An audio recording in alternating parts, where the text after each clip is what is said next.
Hey up everybody, my name's Joshua Morrison, director of Johnny Moz's Lessons in Confidence, and today I wanted to talk a little bit about the folk filmmaking movement, which is for me a very inspirational movement of film that has really helped to made me figure out kind of my approach to film, and probably has helped an awful lot of other people. And today I would like to talk a little bit about it and some few various films that I've enjoyed from this movement in particular. So this movement kind of started in 2020 during the pandemic. What happened was a lot of people were suddenly stuck at home, and they had their equipment and they had, the few people they were isolating with, and it kind of became this thing to just try and make something and not worry about perfecting it, because you didn't even have the opportunity to chase perfectionism with the pandemic. You couldn't make something that was absolutely perfect. You couldn't go out there and do everything in the absolute best way. You couldn't, because it was illegal to actually do that. So all you could do is make use of the resources that you had available to you. And so a lot of people got their start around 2020 and became quite, started to build up a bit of success doing this kind of thing, where they would just make a film. And these films were often made improvised or with very minimal script, with quite few people, maybe just one person behind the camera, just wearing lav mics, just like I am. And the whole film would play out in a very naturalistic and very human feeling way. And it was a nice way of tapping into a mode of film that doesn't get talked about nearly enough. And we've had movements before, like French New Wave was very naturalistic and very humanistic. And then we had the 90s indie movement that led to stuff like Clerks, for instance. And then you've got the sort of early 2000s, late 2000s, you had The Man from Earth, which was the first film that was released on torrent by its director. And if you find a copy of the film, you'll see it starts with him doing a bit of piece to camera, where he just sort of says that this is the world's biggest experiment in people just in honesty and people trying to be honest. So actually do buy that film, go out and buy it. You can pay whatever you want for it. It's there's no limit, I don't think. And that in turn led to the folk filmmaking movement, which is a very small and very scrappy form of filmmaking, where most of the films in that scene cost anywhere from $0 or pounds up to like maybe 500, maybe £1,000 here and there. Say if you wanted to get some cool props, or if you wanted a specific thing to happen that you couldn't have made happen otherwise, if you wanted to get a certain camera for a certain look, that kind of thing. The figurehead of this movement is a guy called Joel Haver, and he got his start about 10 years ago. He went to film school, and then he started making these skits and these various videos on YouTube, these short films. He made loads of them. He made one a week, and he did that for about 9 years. So he's got, honestly, hundreds and hundreds of these short films, so many little experiments, just trying different things out and doing it with his friends and with people that he loves. And this year he took a step away from actually making those short films, and he's dedicated himself to making 12 feature films in 12 months. So far he's on 6, and I'm very excited to see what he's going to do with the final 6, especially as he's not got very long left. So that's going to be a fun challenge, and it's going to be interesting to see what he does within that challenge and within those limitations. And I've seen 3 of them. The one that stuck out to me the most was a film called The Hero's Journey, aka The Caleb Johnson Story, brackets, I'm Caleb. And it's a film that's all about this guy who he's archiving his life quite obsessively, and he's always videoing himself, and he's always videoing the interactions that he has with other people, and he's living out of his car, and he's kind of just trying to get by and try and make enough money to feed himself and get petrol for the next set of days. And it's a fun little sort of film that just follows this one character from this one point of view. And I love films like that, where it just follows this one personality, and the film kind of lives and dies on that singular personality. And in this case, I think he really hit the ball out the park with Caleb Johnston. He is such a cool character to watch. And he reminds me a little bit of myself and probably a lot of my friends as well. If you were raised to be a teenager sort of from 2009 to say 2014, that kind of era, you were very into like Black Ops and Halo and PlayStation and video games and maybe Minecraft and stuff like that. And it feels like Caleb Johnston is a representation of that kind of person, but they never grew up and now they're 30 years old and they're still like that now. And you see how that kind of personality would alienate adults. And it's a really fun story to watch. I really recommend you watch it. I'm going to put a link in the description so that you can check that film out. It's on YouTube, and that's another thing about the folk filmmaking movement, is that all the films are free to watch on YouTube, and that's a big part of it. It's all about freedom of access and freedom to share this work for as many people to see as possible. It's about making films that people can see, rather than films that are locked behind a paywall or are locked away on someone's hard drive, or like behind a password on a Vimeo unlisted video, that kind of thing. As someone who does a fair bit of casting, and so I've had to cast probably like 100 or so actors in my life, and I've gone through many CVs, many show reels, and I've seen a bit in the show reel where it's like, oh, that looks like a really interesting film, and the name of the film will be in the bottom corner. And so I Google the name of it, and I can't find anything about it, or I might find an IMDb page and I can't watch the film. I can't even see a trailer or anything like that, and I wonder, well, why create? Why make stuff at that point if people can't see it? Why have so many people come together for this purpose of a vision if the vision is locked behind a paywall and is enclosed in a dark room where no one can see in or see out? And that's why I like the filmmaking movement, is that it encourages people to just do and to try, and even if they fail, there's wonder to be had in exploring that failure, because there's so many films out there that are really scrappy, that are filmed on phones, that are filmed with actors that don't know how to act, that are filmed with people that don't know how to frame a shot and all that kind of stuff. The sound is terrible and all these kind of things, but at the same time they went out and they made it, they did that. And I think that in itself is a form of beauty, because you try that again and again and again, and you will get better and better as time goes on, as long as you keep pushing yourself to try new things and to keep experimenting and to learn from your past mistakes. And I think that's where the idea of doing these films quickly kind of comes in, rather than taking... A lot of these filmmakers are people that have that one project that they've been working on for a long time. A guy called Dan Lotz, he's another big proponent of the filmmaking scene. He also had his shot at the 12 features in 12 months thing. And he originally came into film with a feature film that he spent a long time making called The Long Con. And he ended up releasing it on YouTube, but it was meant to go to like film festivals and all this various stuff. And I don't think Dan Lotz, not to speak for him, but I don't think he says that that's one of his best films. I think he probably sees it as one of his lesser films. But the films that he made much faster after that, stuff like Chlorine or Sheep Theatre, are probably, not to speak for him, are much more dear to him. And they're the ones that ended up taking off, and they're the ones that people think of when they think of someone like Dan Lotz of 922 Films. And I've seen both The Long Con and I've seen Chlorine. I haven't seen Sheep Theatre.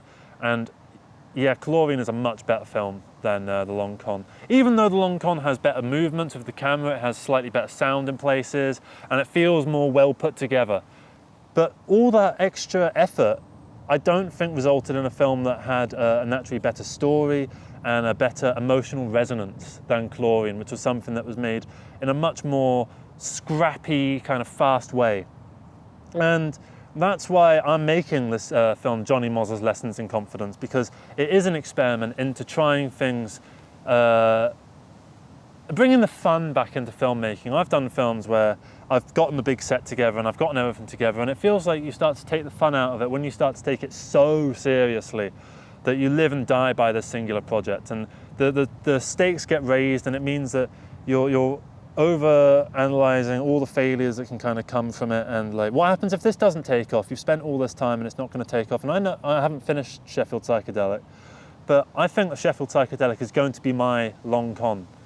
It's going to be that thing that I put all this effort into, and it was that stepping stone that allowed me to enter the filmmaking world with previous experience, and that I can learn from the lessons that I was taught doing that project. And it's, as I've been saying in all my videos, it's better to try and to fail than it is to never try at all.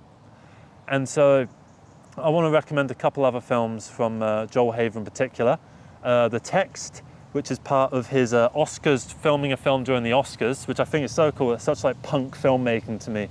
It's like you got the bourgeoisie of film, which is the Oscars, and they all sit around and they jerk themselves off over how brilliant they are, and like, ooh, Steven Spielberg did this, another magnum opus, and ooh, Martin Scorsese's done another 3.5-hour thing that's all well put together with all these massive stars and everything so slick and stylized and all that kind of stuff. And in the time it takes to sit and have that party and have those speeches where you're just talking about how brilliant you all are, you have there's opportunity to create. So you can create a film in 3 hours. And you can do it, and people have done it. There's every year for the past, I think 4 years they've been doing this. They have gotten so many responses. They've gotten hundreds of films every single time. And I've not seen even close to even a small section of them. I've skipped through a fair few of them, and I've watched maybe 2. And they are fun. They are a fun experiment. I don't think that you can necessarily get a full holistic experience out of it. You can't get a true grandiose vision out of it. This is a chance to make smaller scale projects. This is a chance to really tap into certain feelings that can be quite hard to explain with lots of blocking and with lots of action and that kind of thing, with lots of time, because it's a nice chance to capture a singular moment and a singular thought process and a singular mentality. Sorry. And it's a good opportunity to explore different facets of your own personality, your own worldview, and ideas that you don't maybe want to dedicate to, months and months or possibly years of your life to, but it's nice to dedicate a day to it and to know that you've done that and to have done that. And so next year I do plan to make a film in 3 hours during the Oscars, and I think that I would like to see more folk films, and I would like to see folk films start to really take off and start to become something that is part of the mainstream. I'd love for like a Christopher Nolan or Martin Scorsese or Quentin Tarantino type auteur figure to have their shot at making a film in 3 hours, or making a film in a week, or making a film with nothing, and just trying something for the fun of it and taking things back to basics.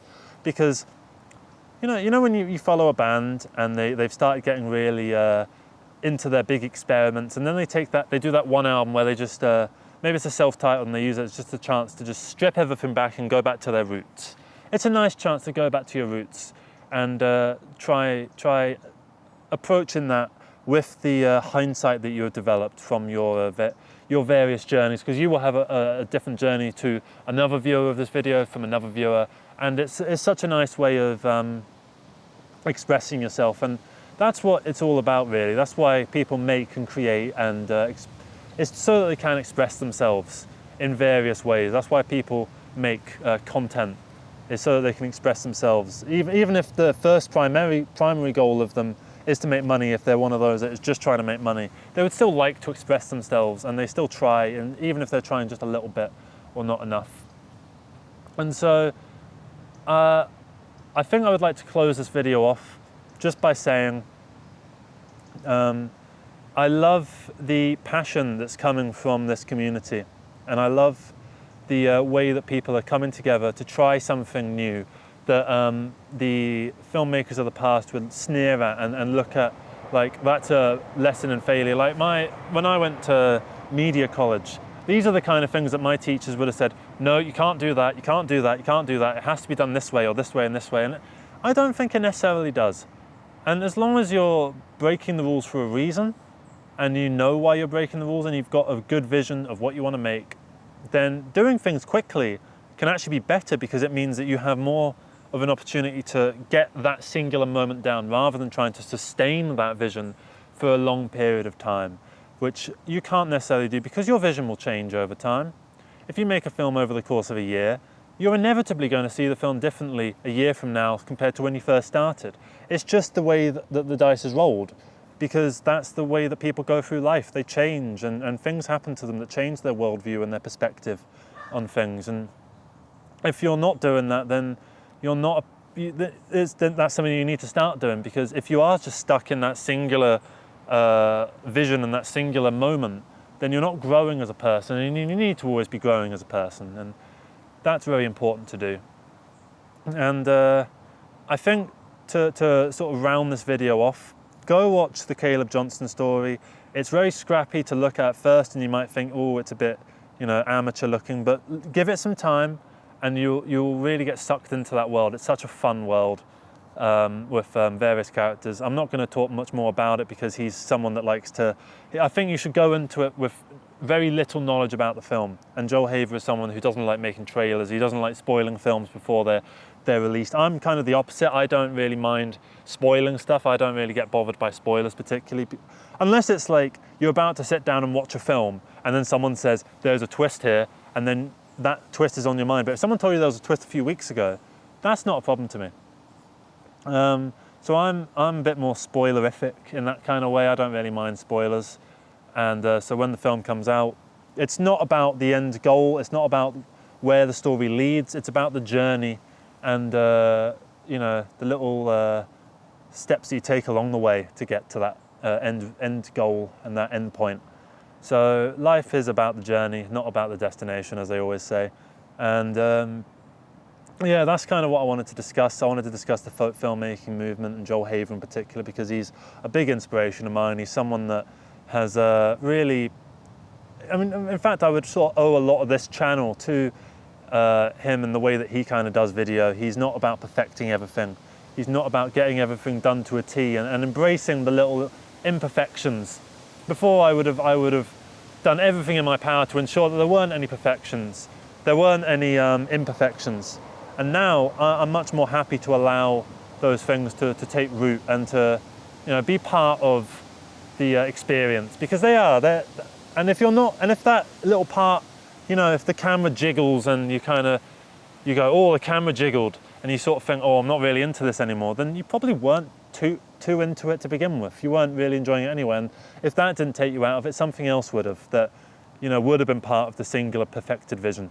So yeah, don't worry so much about, you know, getting everything done exactly the way that you think it should be done, because if you try and chase that, then you'll end up doing very little. And it's better to do and to fail than it is to not do at all. So yeah, I think I'm going to close out the video with that. Thank you guys so much for watching. Do check out the Joel Haver films. Check out Doom Productions as well. They're another really good channel where they do a lot of filmmaking updates, and they have a really fun perspective on film. And check out another guy called The Don't Tell Show.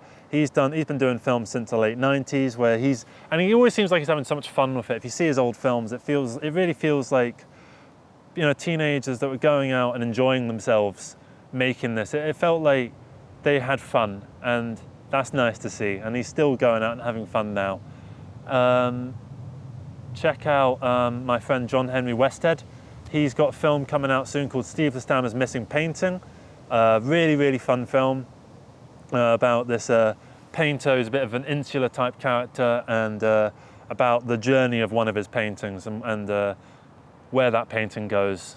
And that's a really great film. I really enjoyed working on it. It's so much fun. And it's not out yet. It's out sometime soon. I'll do a video about it once it comes out and you know, kind of advertise it a little bit. And yeah, thank you so much for watching this. Have a great rest of the day. Go out and just record something, or just make something little. Try something. Doesn't matter if it doesn't work, but at least you've made it. Take care. Bye-bye.